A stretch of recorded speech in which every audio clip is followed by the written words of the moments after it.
and we're gonna go. We're gonna hit a broadcast. So remember, I'm gonna open up a couple minutes, and then we'll go into it. Here we go. Emilie, you're muted, and we're gonna broadcast.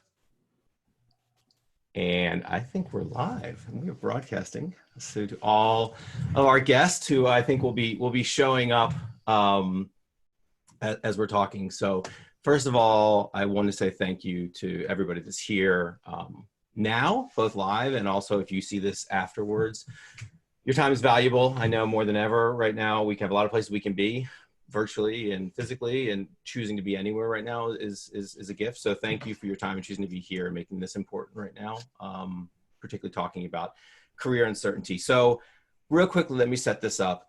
This is an episode of How We Work. How We Work is a program we're putting together, and these are conversations that are part of something we're doing at Culture Amp called Working Through It, which is a 7-part campaign or 7-part series around the 7 stages of change, right? So we started with impact, then we moved to acceptance, all right, and leadership. And today we're talking about uncertainty, particularly through the lens of career uncertainty. Also, you can, by the way, all of these, you can go back. These are each of those topics. We have a series of different resources. This is a piece of it, conversations as well as written, and other resources. And you can find those at culturefirst.com. You'll see at the top, the Working Through It. Culturefirst.com not only is a place for us to connect with community and share this sort of content, it's also a place for you to find community, to engage with community, our Culture First community. So you can find local communities where you can connect with other people that are looking to really improve our places of work and take some sort of action. So I encourage you, please go follow that. You can register and sign up and follow us as we do these episodes. You'll get notices on that. Okay, so today's topic. Right, the lens first is uncertainty, and we chose to look at that lens through career uncertainty. I will tell you, with everything going on, there have been conversations. Was it right this week to do this? Should we have held off? And it was given thought, and we realized that it is important. It continues to be important on many layers. One is simply the current economic situation. I read this morning that 42.6 million people now are out of work in the U.S. That's first-time jobless claims. That's 3 times greater than the Great Recession. So those are shocking numbers. But even go a step deeper, when you look at how this is impacting communities of color, it's also not pretty. And Hispanics are 2 times more likely to have lost a job right now. And in April, I mean, the information's still pretty early, but in April, where 16% of unemployment was from white people, 20% was from Black people, and that's 4%. Which is big, and when we're talking about the kinds of numbers. I also realized there's not a lot of information right now. I thought I'd find a ton more, and so it's still being processed. But I will say that in 2018, I realized what was shocking to me. When things were good, the disparities were incredible. In Minneapolis, white unemployment was 1.9% versus 8% for African-American community. In Washington, D.C., it was 1.8 to 7.2. And in Chicago, 3.4 to 6.8. So that was in times of good. I can only imagine when we process this information, we're going to realize how the impact. So I feel, and I think Culture Amp supports and feels, that this is just as important now more than ever, that people are dealing with this. It's heavy, and we want to go there. And I'm also bringing this up because I've told our speakers, I'm not shying away from the current events of today. That's important in this conversation. So today we're going to talk about this, and there's 3 lenses we're going to go through it. So to guide us through this conversation. One is this dealing with it, just dealing with fear and uncertainty in general. Let's frame it there. The second is taking action. So things that we can all do, like actionable items, things to be thinking about. And finally, for those of us that have privilege career-wise, that have a job, or organizations that have, opportunities or future opportunities, what can we be doing? So how can everybody be part of the solution here? So quickly, I'll just set up our guests, but we'll go through. I want to hear from each of them, but I wanted to say something to all of our guests, and just a little bit of my background. First, Emilie Aries, who is the CEO and co-founder of Bossed Up, or founder of Bossed Up. But what I want to say is that I met Emilie in Denver a little over a year ago, and I knew right away, like, this is a person that voice needs to continue to be amplified, is doing powerful work. But I also, with Emilie, what I was really inspired is her personal journey as an employee, as a woman, in her journey, and like how that led to her own personal shift, which led to the work you're doing with Bossed Up now, supporting other women. So I see you as an activist, as somebody that's inspired, and I just really have to have you here. Kyle, you also, so Kyle Elliott is somebody, he's part of, I call him, he's my LinkedIn community friend. We've connected on LinkedIn, and I just see a lot of his work. I'm always inspired, but Kyle, for you, I think what's so cool is it's, again, your career journey, but it was like your career journey that led you to the career journey of others. It's all like woven in and really beautifully together, and how you was like very quickly just got, you got clued into what you need to be doing. You started doing it. And that's really amazing how you've kind of fearlessly crafted your own career. I see that on LinkedIn. If anybody follows Kyle on LinkedIn, he's doing things on LinkedIn other people aren't doing. And I know there's a fearlessness to it. And I commend that. And also, when I went back before we got going, I noticed you had 267,000 followers. So it's really amazing. So we are going to hit on that because I think LinkedIn's a critical piece of this puzzle, and you clearly understand LinkedIn and how to like leverage that and support others. And then finally, Ginny Clarke, Director of Leadership Staffing at Google. Ginny, also, I mean, I guess there's this theme for everybody. It was like your career, you had this very successful career in finance, and then you too hit that point where you're like, this isn't me, this isn't right. And you kind of made that transition. And you've played inside more than the rest of us, I think, and like became a partner at Knightsbridge, a large talent organization, wrote a book, Career Mapping, and now are with Google doing this. And I also want to call out that you are diversity and internal mobility lead for leadership staffing as well. So I think that's really cool to bring that into the conversation. Yeah. Thank you all for joining me. Thank you everybody for being here. Let's go through real quickly. Gosh, stuff's already coming up on the chat, which is wonderful. But let's go through. I want you all to introduce yourselves. I'm fine. Introduce yourselves professionally. That's important. But I also want to go a step deeper. So I have two questions when your introduction. One is after you know who you are, what's up for you right now? Right. Let's give space for that. And second is why do you do the work that you do? And I'll just go down the way I see it on my screen. Kyle, we'll start with you. Yes, I'm Kyle. Thank you so much for the introduction. I am a career coach. So in a nutshell, I help people find jobs they love or at least tolerate. And I have that tolerate part because I do not believe everyone has to love their job. For some people, a job is just a job. My specialty is in Silicon Valley and high tech. I primarily work with senior managers and executives to find jobs they love. I'm based out of the Bay Area. I live in a little town. Benicia is our state capital for a year or two. The work I do is because I love helping people find jobs they love. So I write a lot of resumes, 20, 30 hours a week. I'm just writing resumes, but I don't geek out over resumes. I don't love resumes. I really love that I get to have a ripple effect on people's lives. That's what lights me up when my clients go work at Google or other big tech companies. It's exciting because I'm working with executives. So I got to play a small part in their journey, but then they're going and doing amazing things. And that's what's really exciting for me because my clients are doing great things and are amazing people. Your other question is what's up with my clients? They're stressed right now. It's really scary out there because unemployment is at an all-time high. My clients are in Silicon Valley and high tech, which is already competitive, and now there's even more applicants. So it's really scary for them.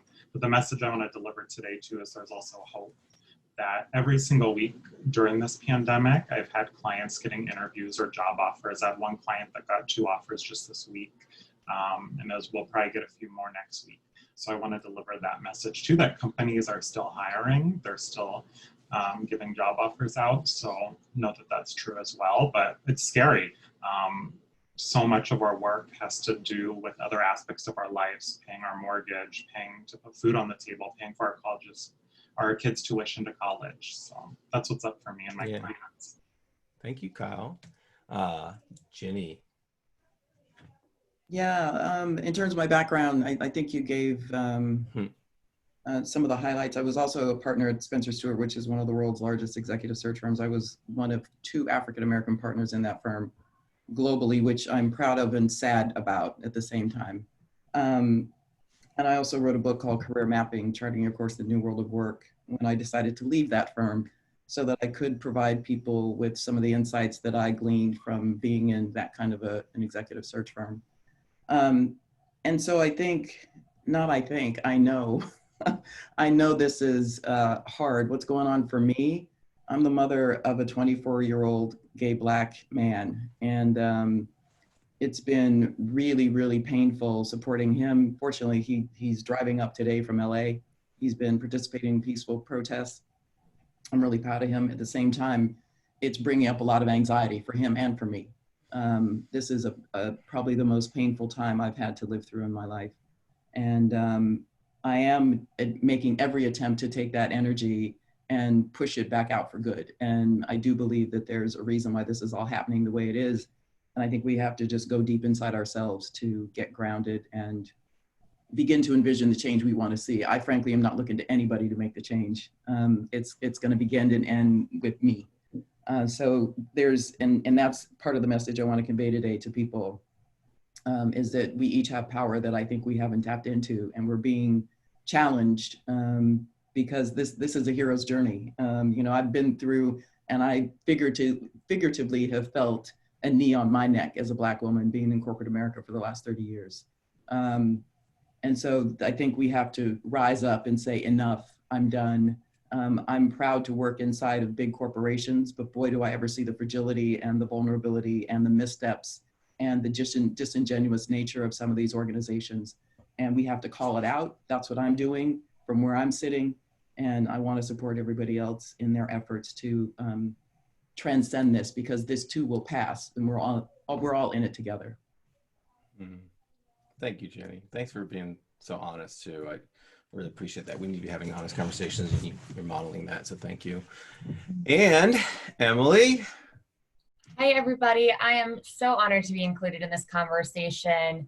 Craig, thank you for creating this space for this really important discussion right now. I got my start in the world of campaigns and elections just over a decade ago. I graduated into the Great Recession.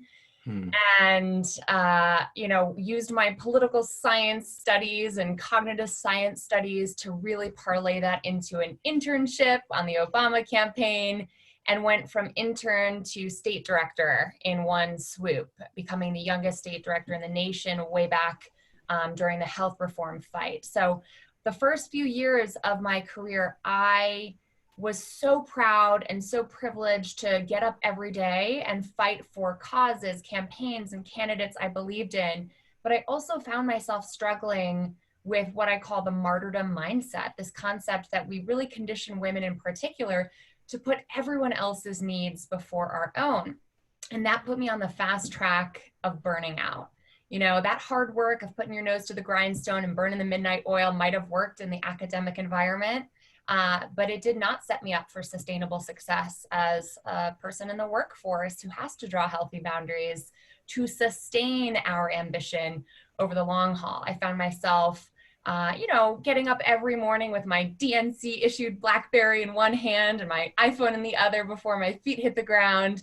I went from being a college athlete to not stepping foot in a gym for a few years there, which I'm sure no one listening can relate to. And I was actually in a really toxic relationship at the time with someone who, like millions of Americans, struggles with addiction and alcoholism.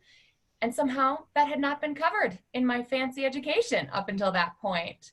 So I found myself at 25 really having to decide, was I going to continue down that path of putting everyone else, you know, the world, the work, the love of my life before me?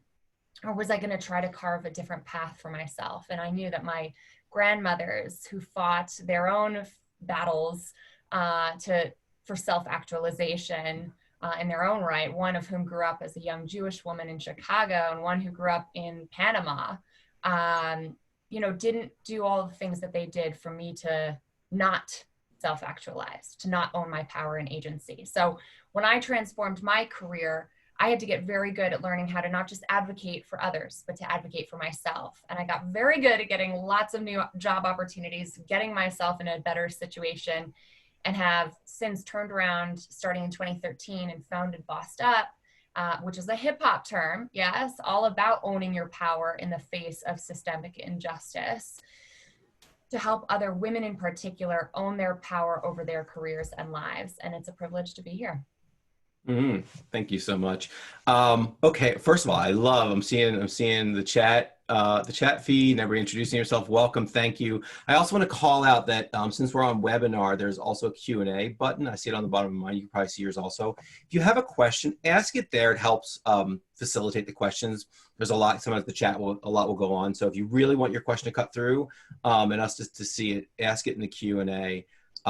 So with that, let's dive in. I want to start macro, you know, and I know we're going to more specifics around career and all that, but I want to start the biggest, which is fear and uncertainty, which is the main topic here and what's going on.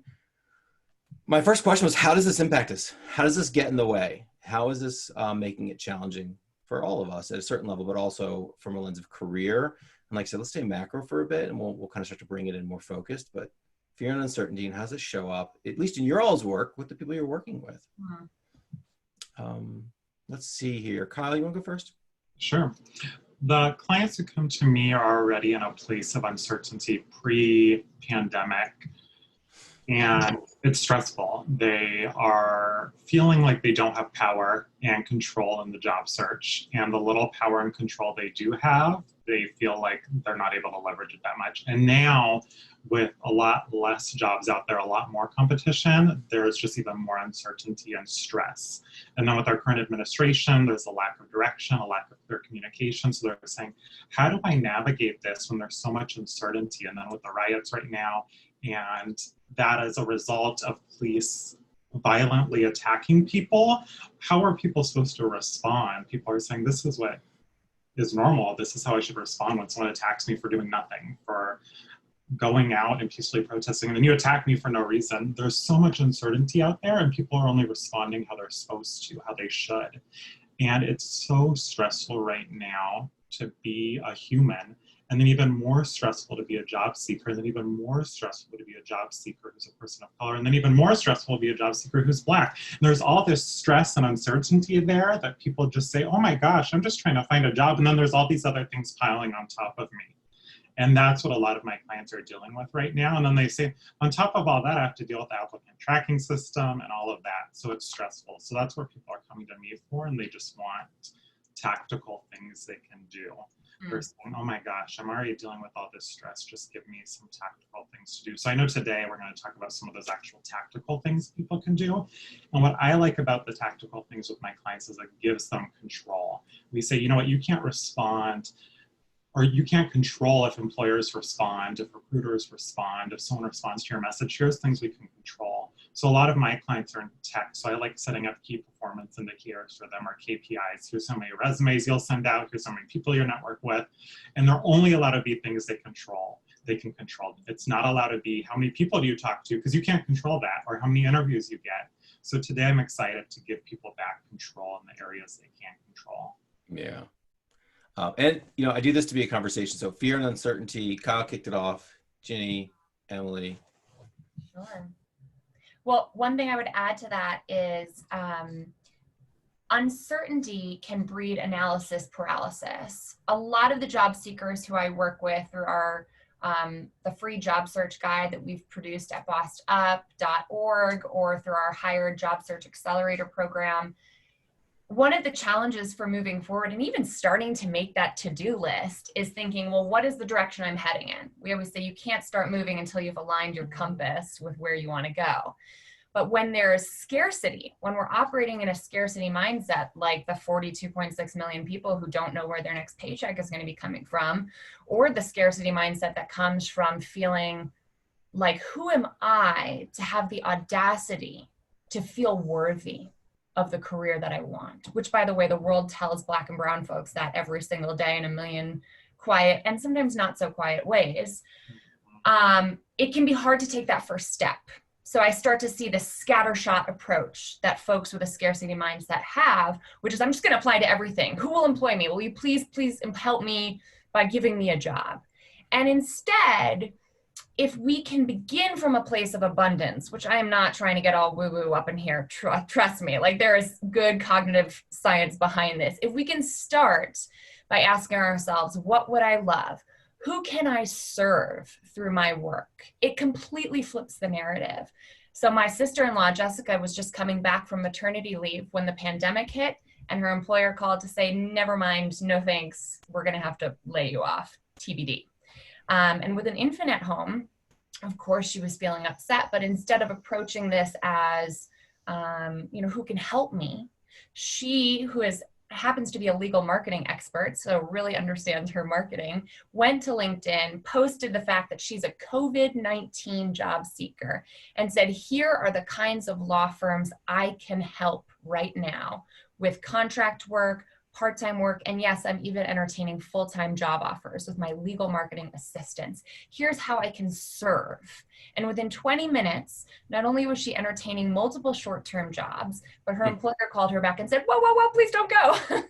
We can work something out. And she was able to move forward. So clarifying what you would love, even if that feels audacious, is the first step to moving forward and really believing that you are worthy of getting closer to that kind of an outcome, even if you don't get there.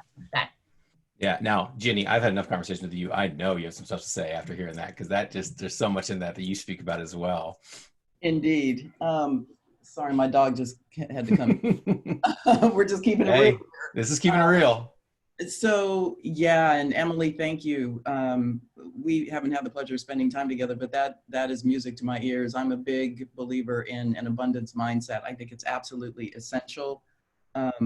In my book, I talk about a free agency mindset as well, that says it's flipping that script. It's saying, I know who I am. I'm clear about what I'm bringing to the table. And I don't care if you have 2 years of experience working in a shoe store.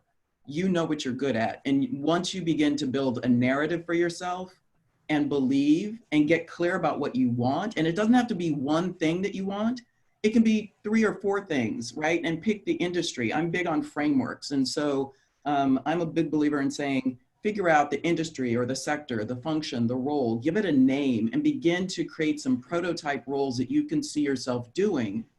And so it's less about what's out there, because for years, I've been an executive recruiter for 25 years, and people will come to me and say, can you tell me what's out there? I'm like, how should I know what's out there? I work for one firm that does 5,000 searches a year. That sounds like a big number.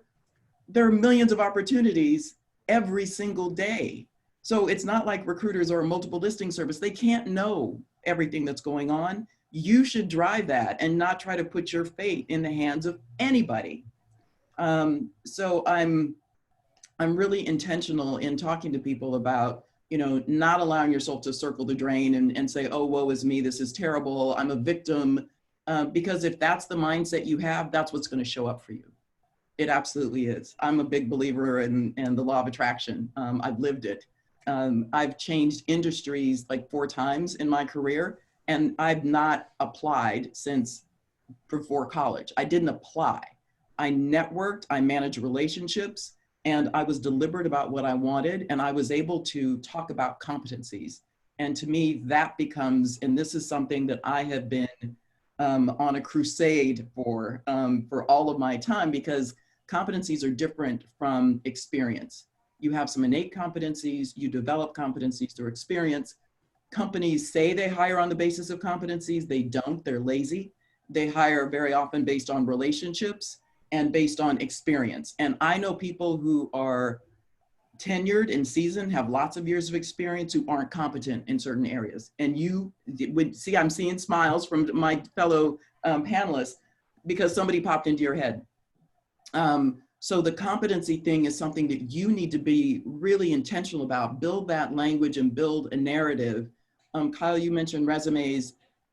They are what they are. Everybody's trying to rig the system and come up with keywords and do all this other stuff. I don't care as much about resumes. Mind you, I work at the executive level, so it's a little bit different.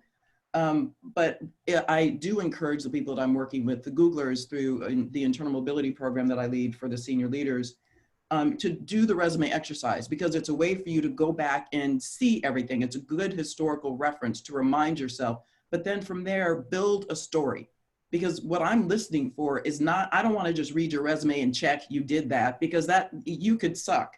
I'm looking for you to tell me how you did it. And that's what a competency is. For you to be able to describe the how, that is what's going to convince me. Because if you can't describe that, I'm not interested in you. So get really good at building the narrative that describes how you've accomplished what you've accomplished and how it is that you intend to take what you've learned through other experiences and apply them using portable competencies. There's a lot coming up in this conversation right now. I'm going to hold it in the meta just a little bit longer around this, like, self-actualization of how do you see yourself getting out of like victim mode and all that. And I'll say from experience that there's a journey and a lot of work. It's, so some people hear that and go, yeah, I got it. Some people are not, wherever we are in our journey. Tips, like, it's easy to say that, but Right. like, what can people do to help them in their journey to never get that taken care of, to help them in their career search moving forward, of that, like the empowerment piece, especially when you have this, you know, what you were taught growing up or historical stuff that's in there. How do we snap out of that, so we can get that empowerment to come from this place that you speak, that you're all speaking about? I'm so glad you asked that, because hearing all of what we just said, I can almost relate to a younger version of myself thinking that I got it, and I didn't. I had not gotten it for a long time. I was a bit of a hot mess because I was buying into what other people tell you is success my whole life. And I was busy perfecting, performing, and pleasing everyone else around me, waiting for my recognition and reward. And that is just not how things work. So my own little quiet revolution, which my partner and I kind of joke and call it the Renaissance, because we met during this Renaissance that we were both going through. It looked very still on the surface. I'm talking therapy. I'm talking reading more than I've ever read in my entire life, talking journaling. I'm talking about rewiring your own brain with new neural pathways of thought and action.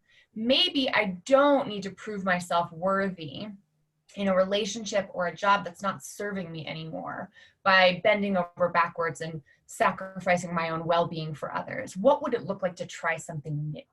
And that is a self-experimentation that can take years. And I'm certain that this process is not over for me. It has nothing to do with age or where you're at in your lifespan.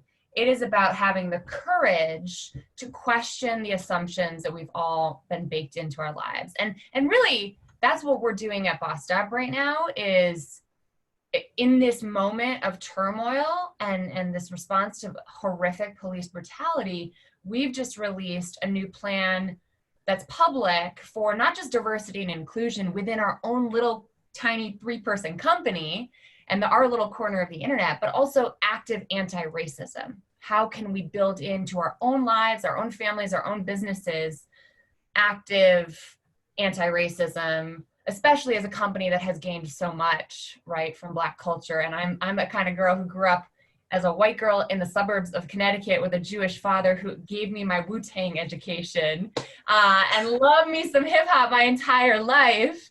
How can I acknowledge the debt that I owe and do something structural about it? So I think we're on this evolutionary process that can look very quiet to others, but that's the deep work we have to do to clarify where the hell we want to take our lives and how we can be intentional about developing those competencies that Ginny mentioned.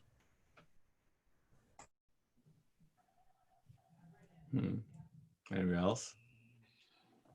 3 things that come to mind for me, and some of them was already mentioned. The first is therapy. That's been super helpful for me to look internally.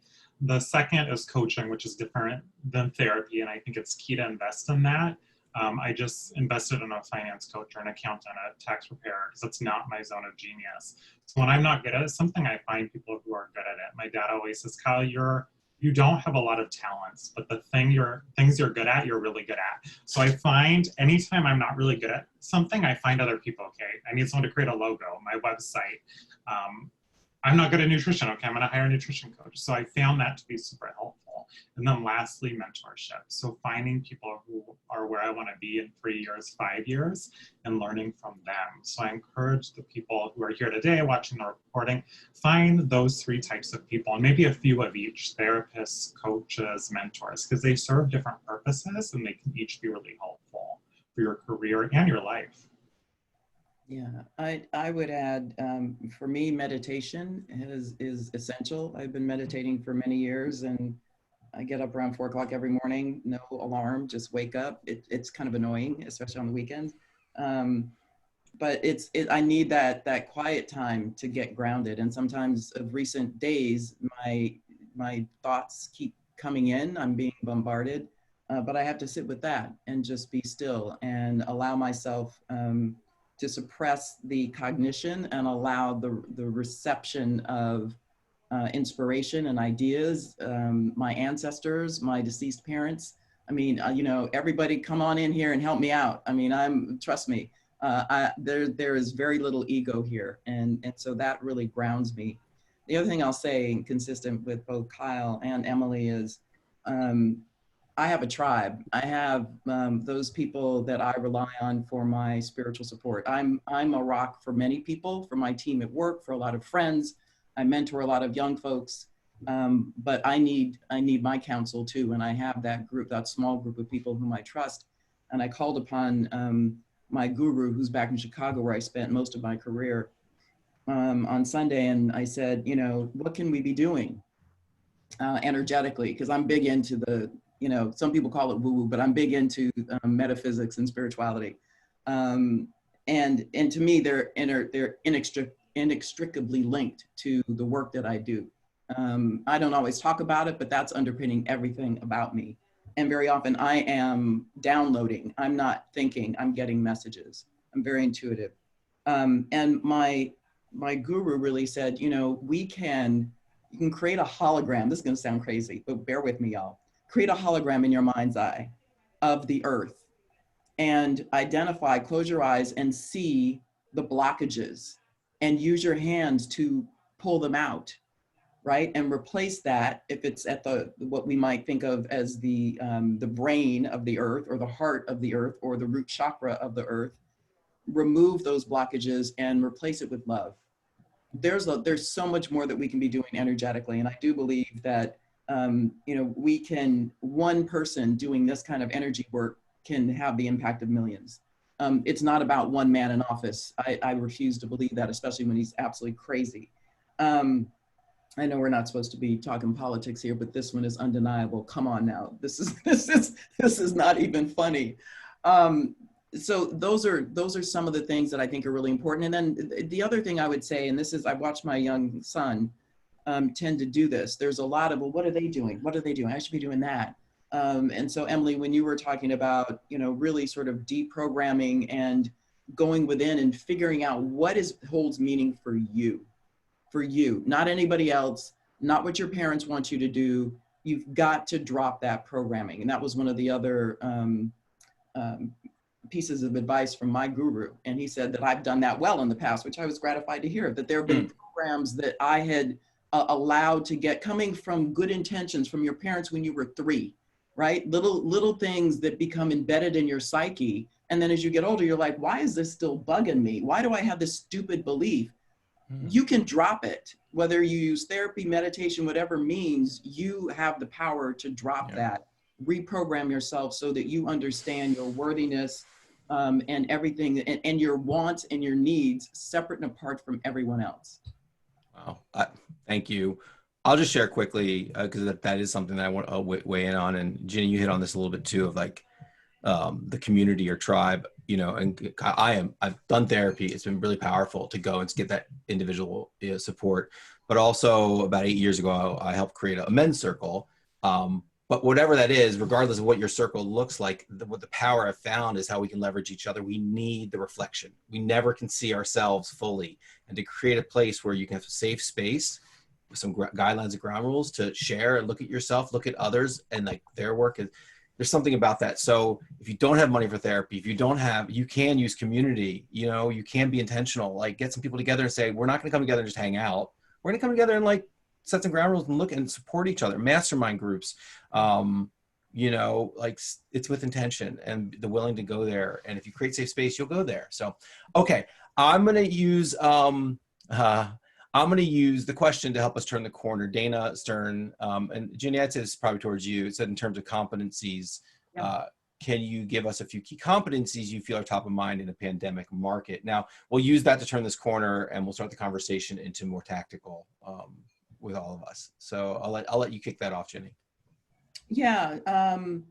You know, there are thousands and thousands of competencies. At Google, we have a framework that really revolves around sort of 4 attributes. I'll share this with you and for what it's worth. Role-related knowledge. It's like, how much do you know about the job?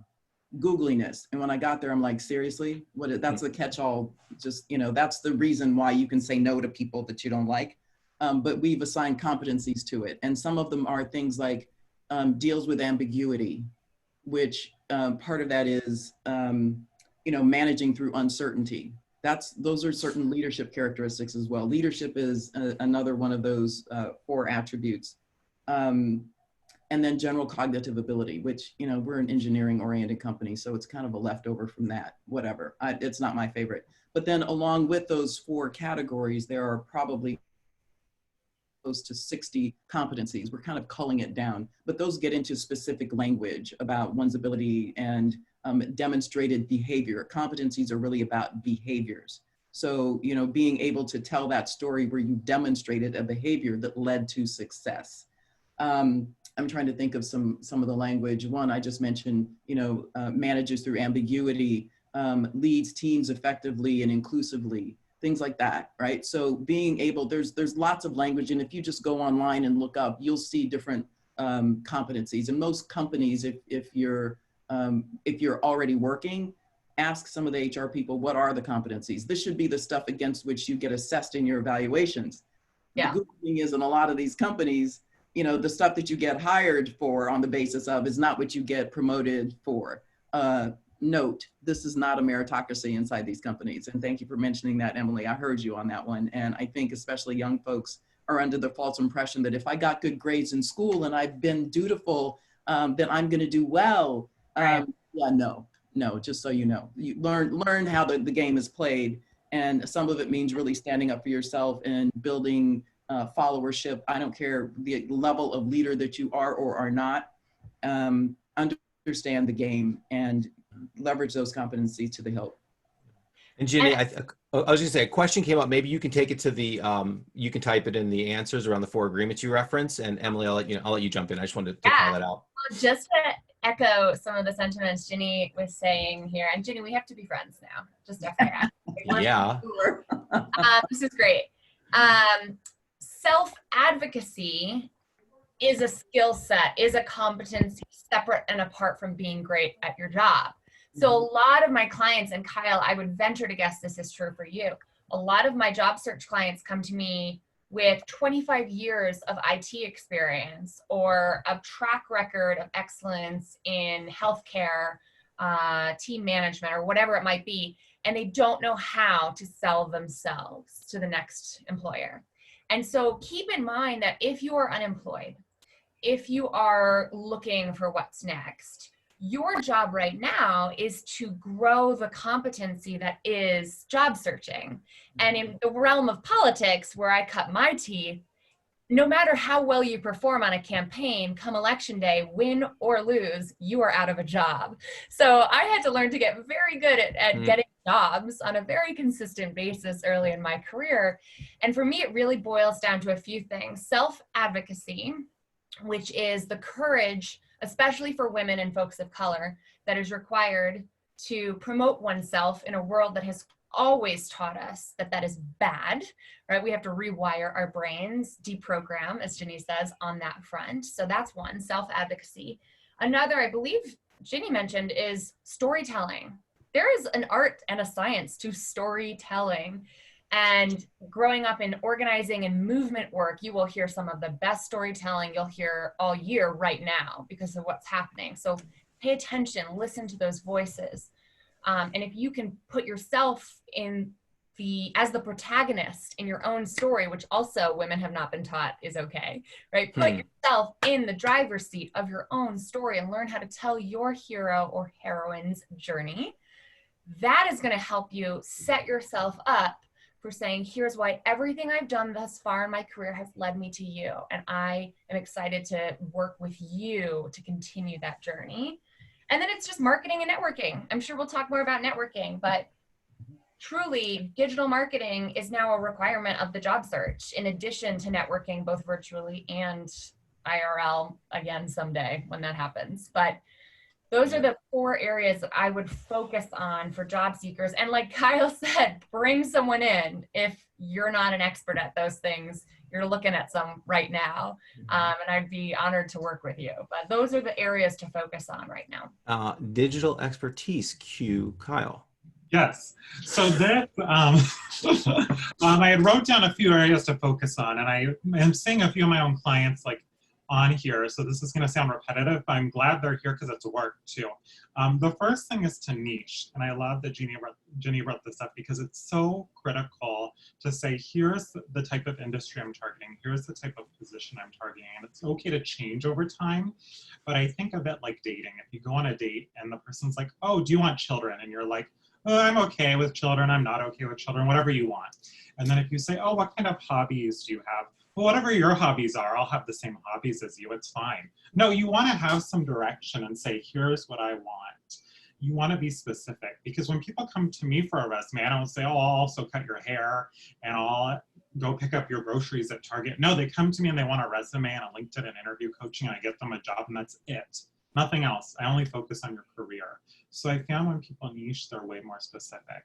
The second thing is to not blend in. So what happens is people find a resume template, or they go copy someone else's LinkedIn, or they go look up what's the most common 100 ways to respond to what are your strengths. This is the biggest mistake you can make, especially, I know a lot of people on this call are from the Bay Area or other metropolitan cities where there's a lot of competition.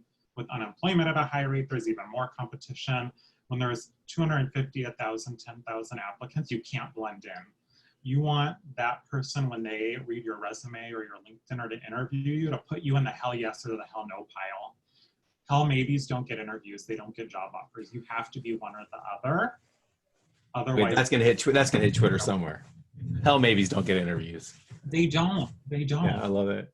And then lastly, to network. And I know we've talked about this, but my favorite way of networking is not networking events. I loathe them. Like, that's the last thing I want to do. I teach people how to network for a living, but I don't like networking events. I don't like small talk. Like, when COVID's not happening, I'm at the coffee shop, and if someone comes up to talk to me, like, that's the worst thing. I don't like that. What I like is talking with people and having deep one-on-one conversations. And my favorite are with people who are doing work that I love, or who are where I want to be. So I could say, hey, Ginny, like, you're doing something where I want to be in 20 years, or you used to do executive search. That's amazing. You're the type of people that are recruiting my clients. I'd love to learn like what you looked for on resumes. I've done that thousands of times. So those are the types of conversations that are going to help you get a job. Ginny, I'm going to come to you because I know you started this, but I want you to have the opportunity to answer this. But before, Kyle, I want to hold there for a minute on reaching out and connecting with people and asking. And you and I have spoken about this, like LinkedIn, so powerful.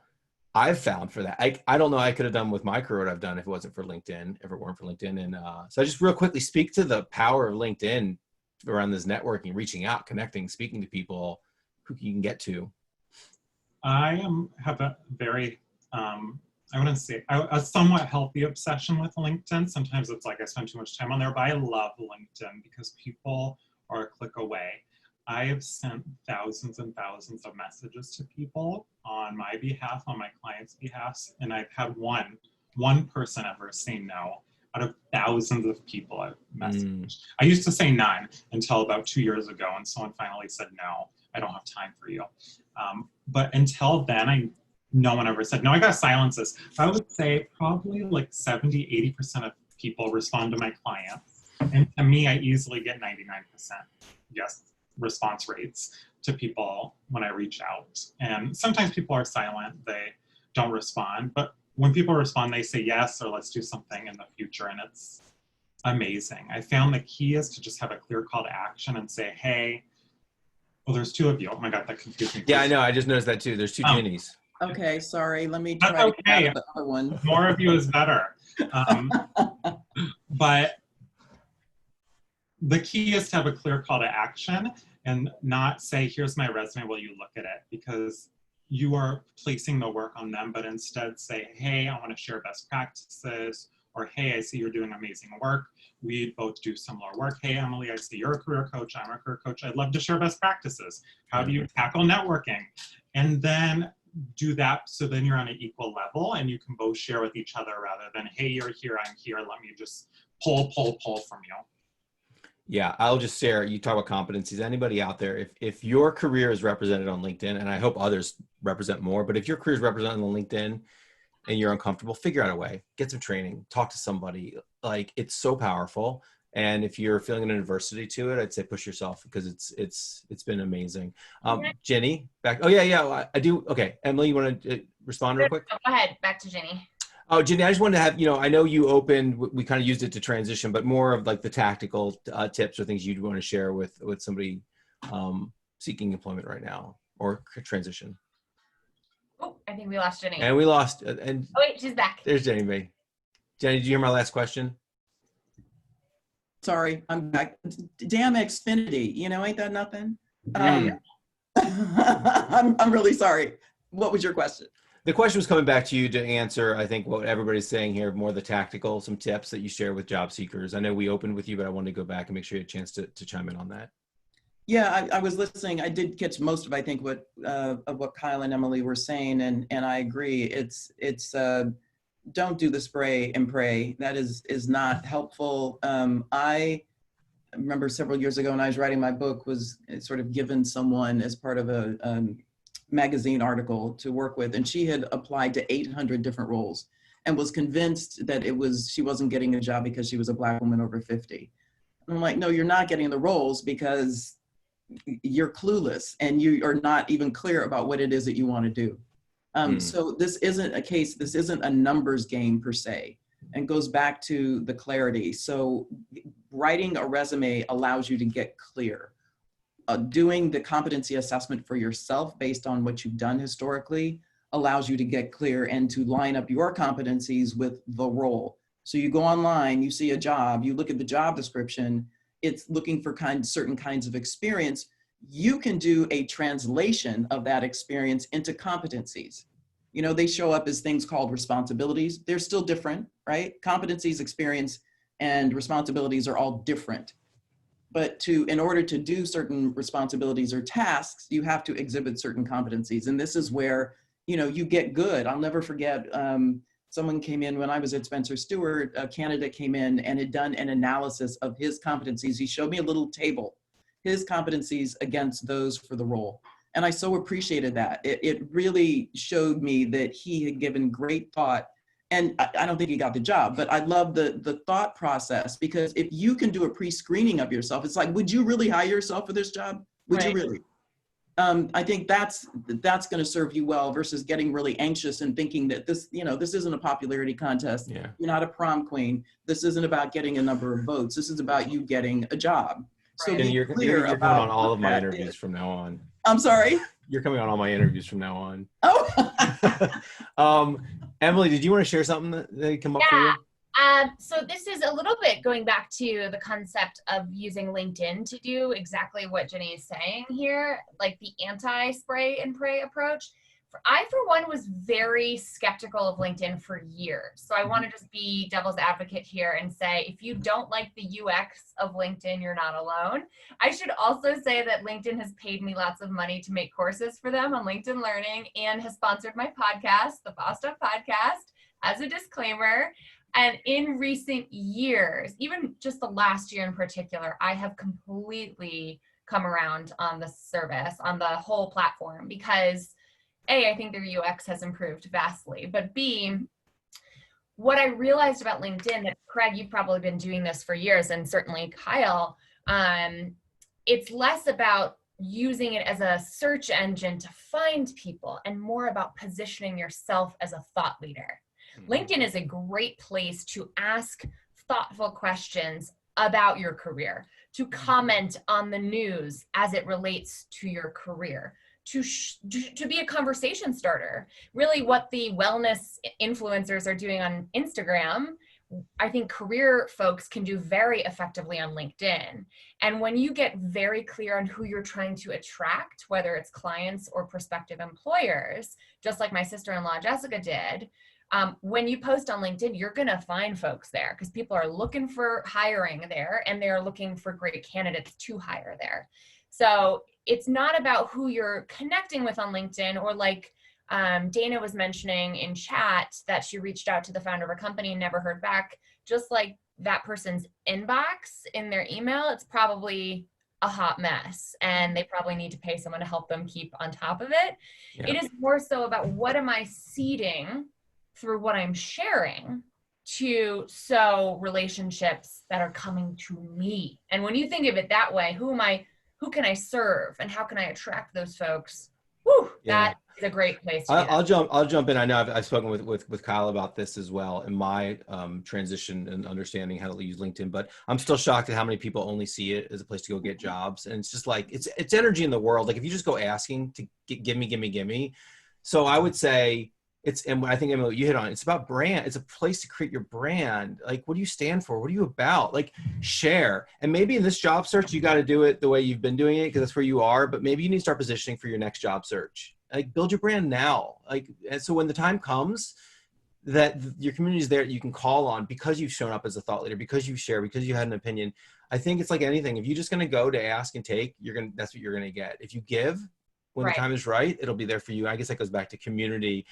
One question that came up, let's just really quickly hit this. I was asking about books. So aside from like the obvious Bossed Up and career mapping, what are other books that any of you would recommend if people want to read a book or learn more from that medium?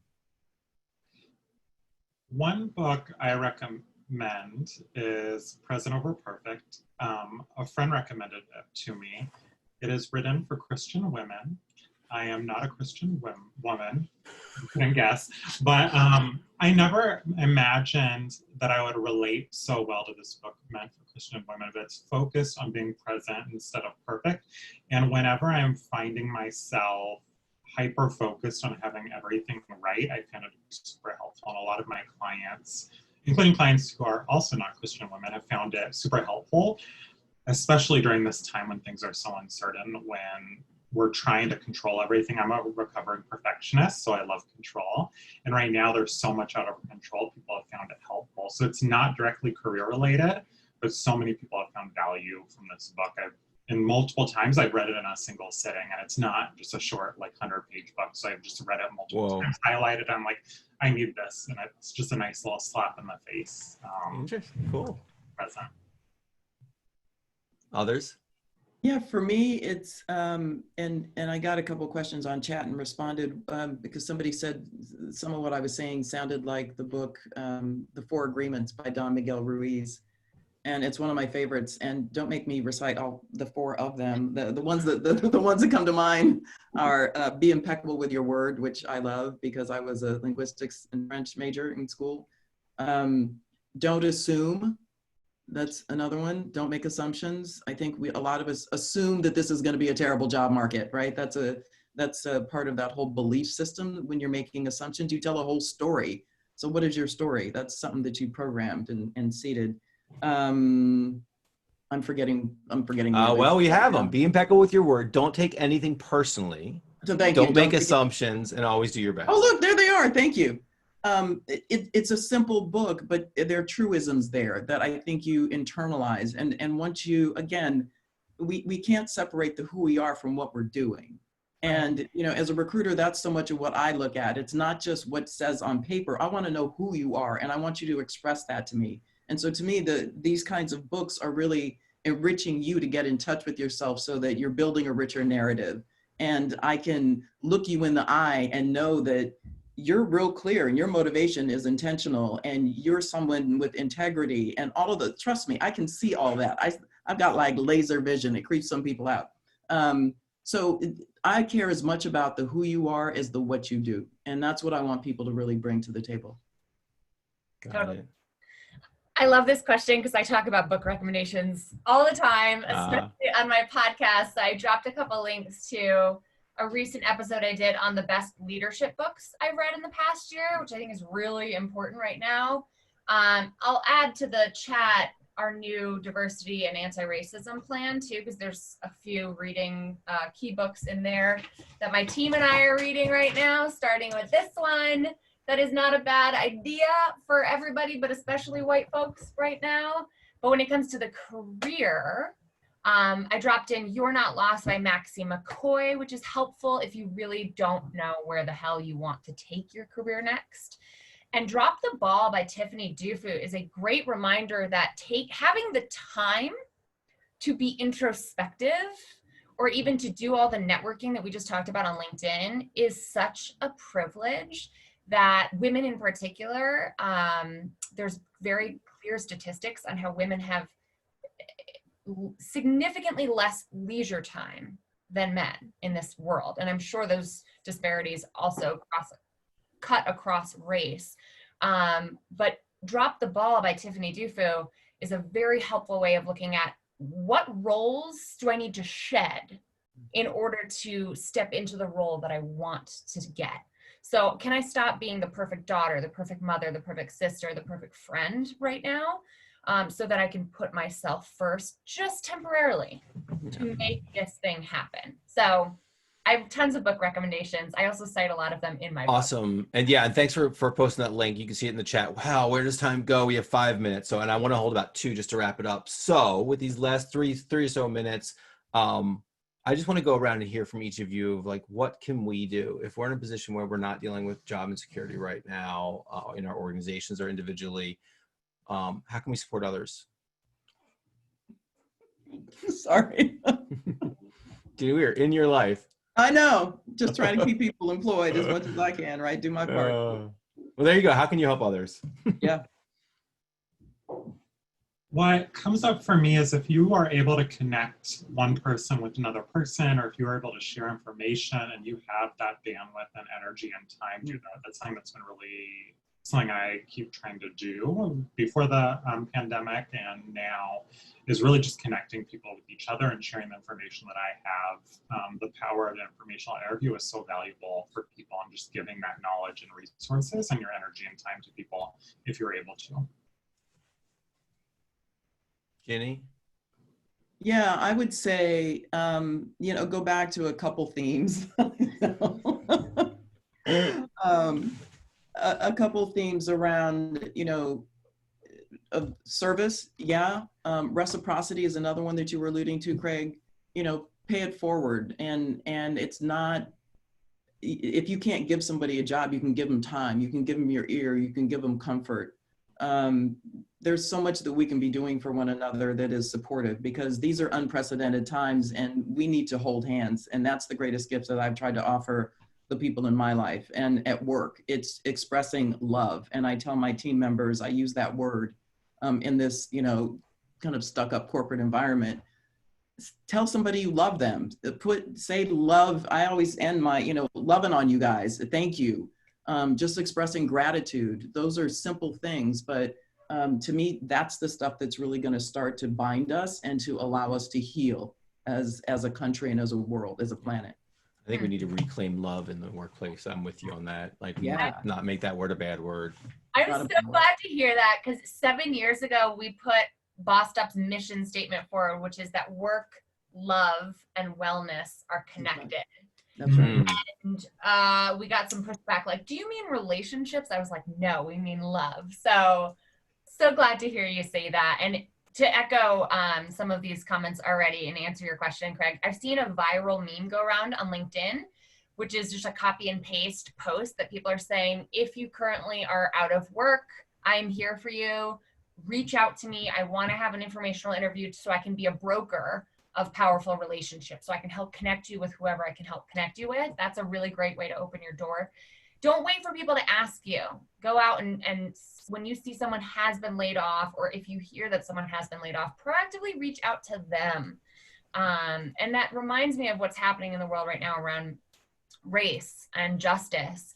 And again, I want to call out to my white folks who are here to not wait to be asked, but to do your own homework. It's incumbent upon all of us to examine our own practices and hopefully look for recurring ways, not just this one-time donation or a one-time action. Transform our habits, transform our choices, whether it's through our monthly budgets or through our practices at work. And then the final component is sponsoring people, right? You've heard from career experts here. Some of my clients have come through in the last few weeks because they've booked sessions for other people. And it's just a good reminder, if you know someone who could use some expertise but might not have the means to do it, reach out to service providers like us, and maybe there's a way to sponsor them or look for scholarship programs like the ones we have at Bossed Up. So thank you. Yeah, every time I do this, it's always funny to watch my nerves leading up to it, preparing, and then how fast it just flies by. So thank you. I appreciate all of you. To everybody still on, look, I just want to remind you all that this is part of a bigger conversation that Culture Amp is looking to facilitate around supporting us through these times that continue to change and get even more complex. And all of that is at culturefirst.com.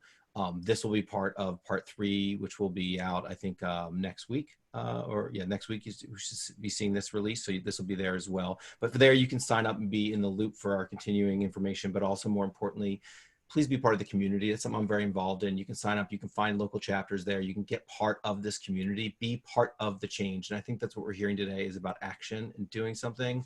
Be a culture activist. I'm gonna point to my activists up there, but also, and this activist is throwing flowers. So love's okay too. You can be an activist, love can be involved. Thank you all. Here's the thing I've learned with these is that when we end this, you all just disappear and I'll get a chance to circle back and wrap up. So I just want to say thank you. I appreciate you for bringing what you brought, for showing up the way you did, from coming from a place of giving. I know that when we rounded up before, we talked about what we wanted to offer out to everybody and to support, and this message will continue on. So let's just quickly do a one more checkout. I just want to share, I think love, I'm going to call it, that's my word. Kyle? Hope. Hope. Emilie? Audacity. Ginny? Love. Any things I know you've plugged where people can find you. Just make sure. Any last where people can find you if they need you? Emilie? LinkedIn. Sorry, Ginny, go ahead. No, it's all right. LinkedIn. Got a podcast coming out next month. It'll be called Fifth Dimensional Leadership, but you'll hear about it through LinkedIn. Awesome. Check out the free job search guide we have. It's extremely comprehensive at boston.org/job search. Kyle? Yeah, I spend lots of time on LinkedIn and then caffeinatedkyle.com. Perfect. And also, please follow me. I love to build my network. Connect with me. I'm pushing out this information as well, so it's a great place. Thank you, everybody. We'll circle back. And wow, thank you. Bye, everybody. Love ya. Love you too. Bye. Bye.